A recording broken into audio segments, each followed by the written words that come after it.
Si që dim, ko festas. Është koha ku të gjithë njerëzit presin dhuratë. Farë dini ju po si ka filluar koha e dhuratave.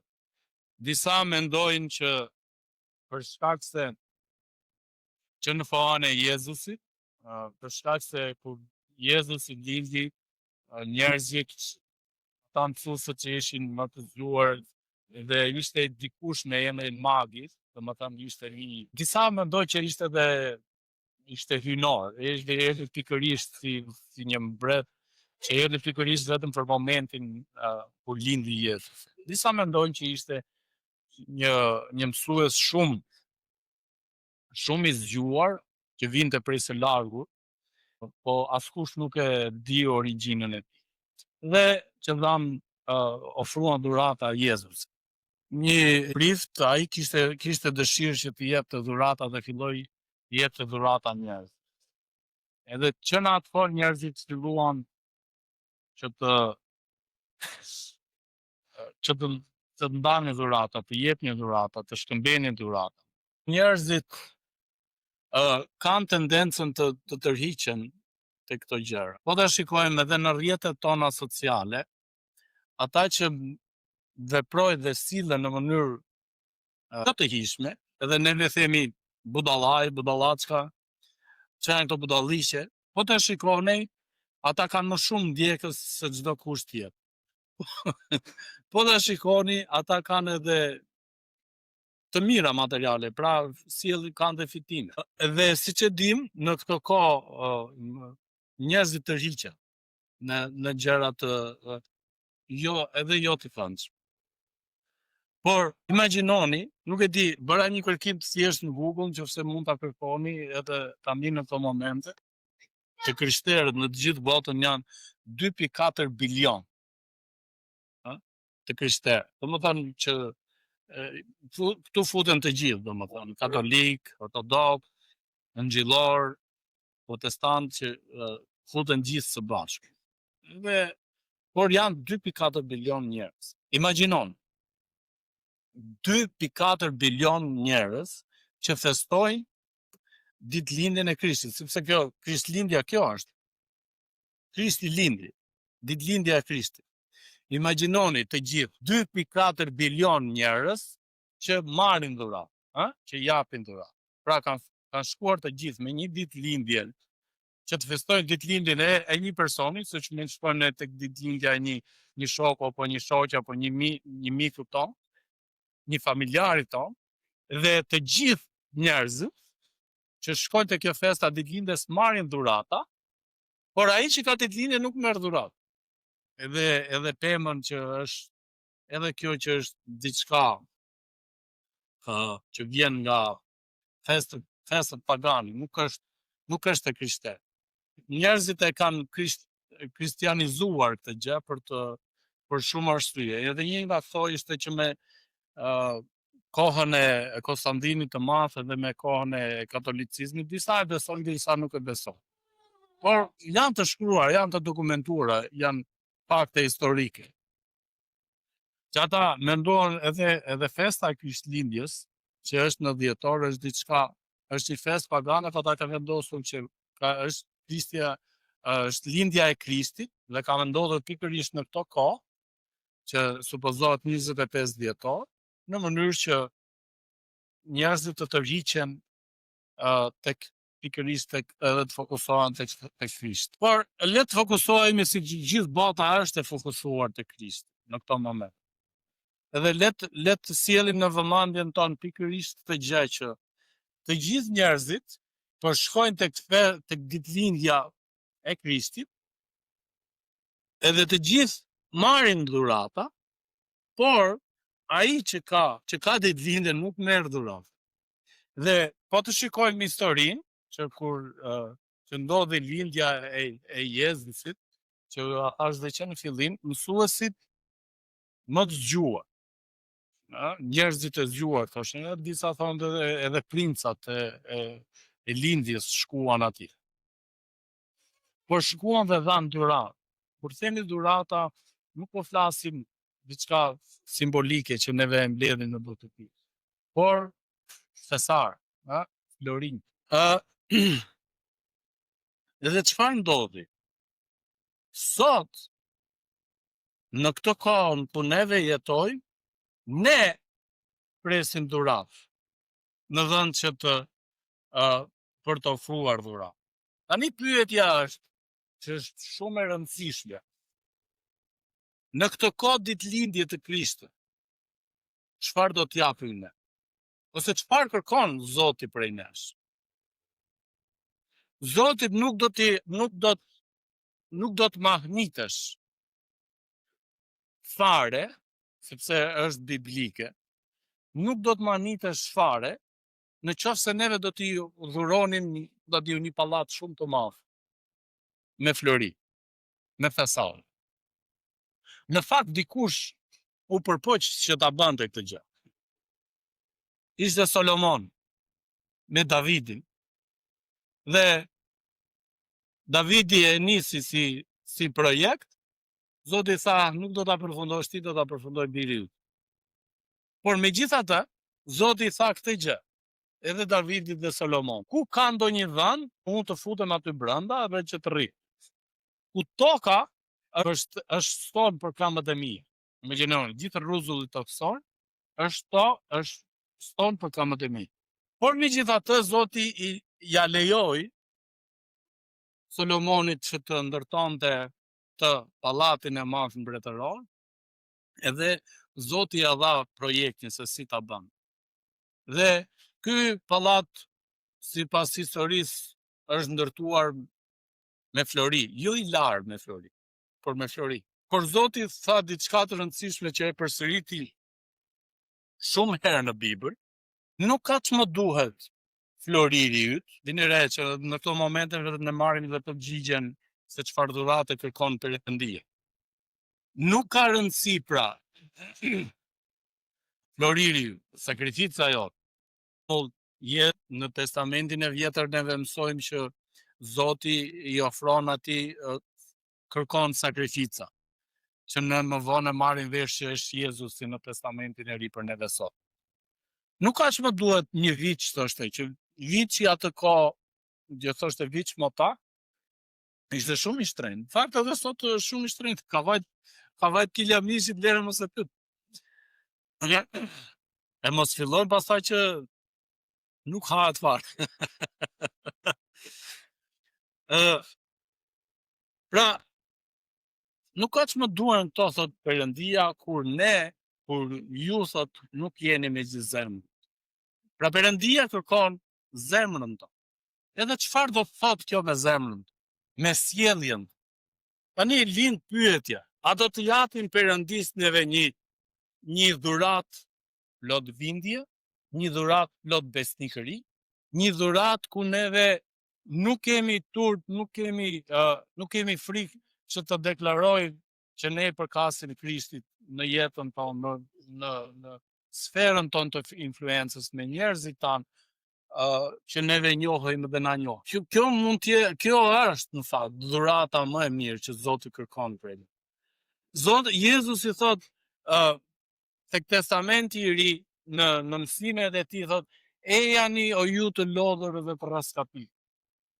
Merrni zgjedhën time sepse zgjedha ime është e lehtë. Barra juaj, vendoseni barrën tuaj mbi mua. Kjo është çfarë Perëndia kërkon në ne. Kur neve ofrojmë jetën tonë dhe deklarojmë që ne i përkasim Zotit me jetën tonë, atëherë neve jemi në rrugën e duhur. Atëherë kjo është dhurata më e mirë që neve mund t'i ofrojmë një personit dikujt. Shumë njerëz neve e dim që fatkeqësisht edhe shtire, që për hir të festave lere t'i sheshojnë këto i natë. I fillojnë më vonë. Edhe shkojnë edhe ofrojnë dhurata, po përsëri i kanë do thënë si mund të themi neve kanë në majë të gjuhës për të filluar ato diskutimet, ato debatet e vjetra. Çuditërisht, nuk e di, Po edhe këtu në Shqipëri ka filluar, pse jo. Që çuditërisht ndonjëherë neve mburremi me dhurata.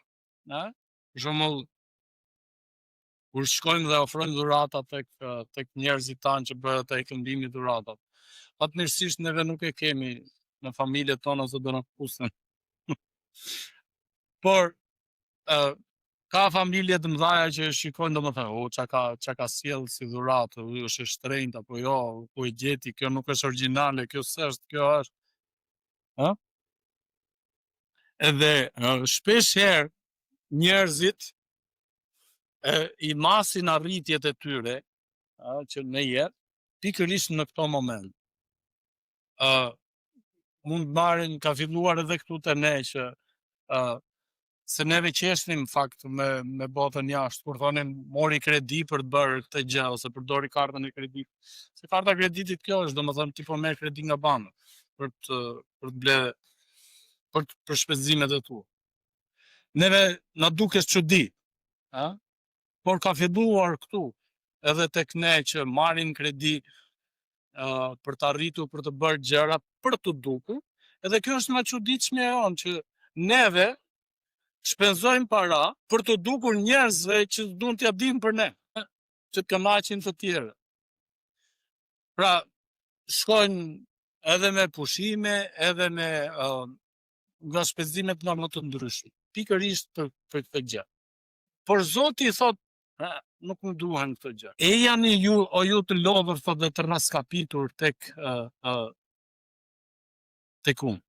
Vendoseni barën tek unë. Pra çdo bekim dhe çdo dhurat vjen prej së lartë. Shkojmë pak bashkë tek Galatasit kapitulli 5, do të shikojmë frytin e frymës, që është shumë i rëndësishëm si një dhurat, si një parfum e mirë ndaj Zotit. Mirë. Por fryti i frymës është dashuria, gëzimi, paqja, zemërgjërsia, mirëdashja, mirësia, besimi, zemërbutësia, vetëpërmbajtja, kundër tyre nuk ka ligj, që t'i hedhi poshtë.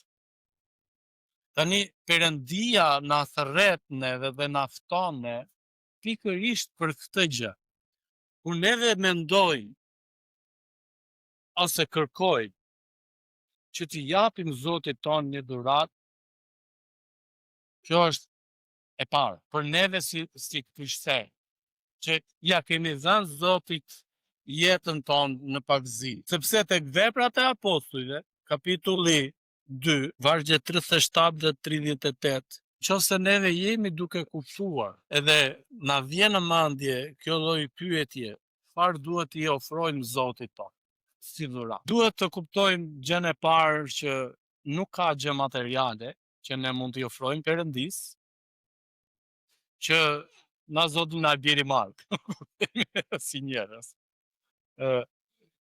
Nuk ka këtu. Por ka diçka që ne mund t'i japim dhe Zoti të jetë i kënaqur me ne. Kur ata i dëgjuan këto gjëra, u të shpua zemra atyre dhe pyetën Pjetrin, çfarë duhet të bëjmë? Çfarë mund të japim ne? Burra vëllezër, ç'duhet duhet të bëjmë? Atëherë Pjetri u tha atyre, pendohuni dhe secili nga ju le të pagëzohet në emër të Jezu Krishtit për faljen e mëkateve dhe ju do të merrni dhuratën e frymës së shenjtë. Çuditërisht me një qëndrim egoizmi, neve përsëri jemi të fituar. Zoti na thot më jep jetën, më jep zemrën, më thon çfarë do thotë që ne dhe të jetojmë vepra atë Galatasit 5:22. Dhe unë do t'jap dhuratën e frymës së shenjtë, që jeton të jetoj të. Tani po hym në çështje shpirtërore që nuk kanë lidhje fare me atë fizike. Pra, Zoti nuk i prishet mendja, për një makinë luksoze, për një vilë super luk, por pranon si dhuratë nga ana jon pikërisht këtë gjë.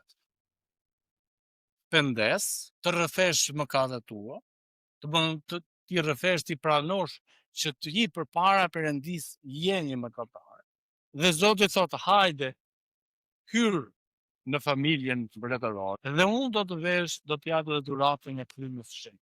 Çfarë do të thotë? Dhurata e frymës së shenjtë është diçka, domethënë është diçka përtej konceptit njerëzor.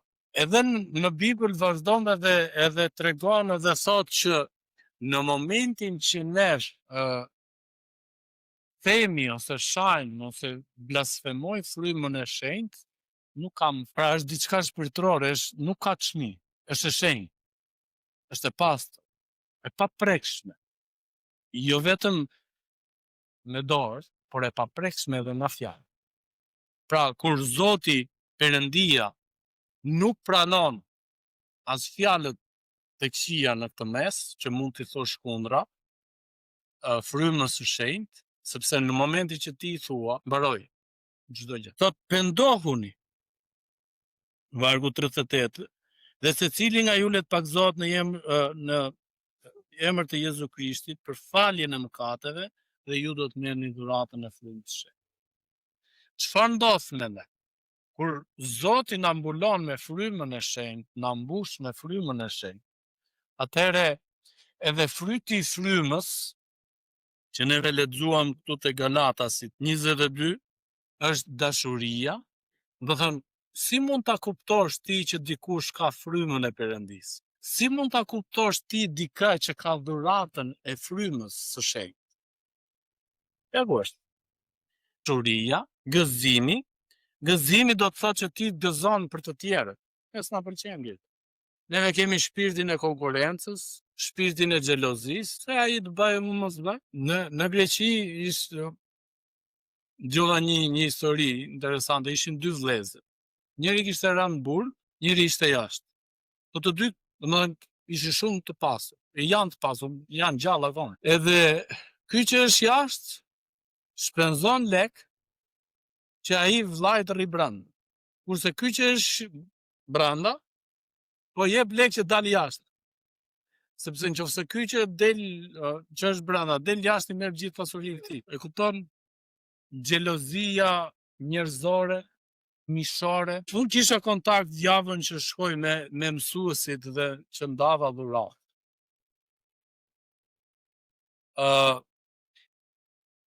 Nuk e di, le të themi takova 1 ose 2 mësues që ishin me të vërtet, me sinqeritet të plot, 100% të gëzuar që fëmijët e klasës së tyre marrin dhuratë. Çfarë dhurate kam unë për ty? Edhe kjo është një nga ato sfidat që neve paraqesim në jetën tonë, ose përballemi me jetën tonë, ku njerëzit, miqt, ka nga ata që na mbështesin, ka nga ata që na kuptojnë në këto gjëra, ka nga ata që nuk na kuptojnë, tek Perëndia ka vend për të gjithë. Mua më pëlqen kur lexojmë nga Gjoni 17 dhe ku Jezusi lutet për të gjithë njerëzit, për të gjithë njerëzit e asaj kohe edhe për neve sot. Zoti thotë, unë lutem edhe për ata, thotë, që do të dëgjojnë fjalën time nëpërmes këtyre njerëzve. Që ti o atë Perëndi, thotë, ruaj. Por gjithashtu Jezusi thotë, shiko, thotë, unë i thotë dishepujve të vet, unë po shkoj, thotë, që të përgatis një vend për ju. Edhe ka vend për të gjithë. Sfida ime këtë vit ishte që nuk kishte dhurata për të gjithë.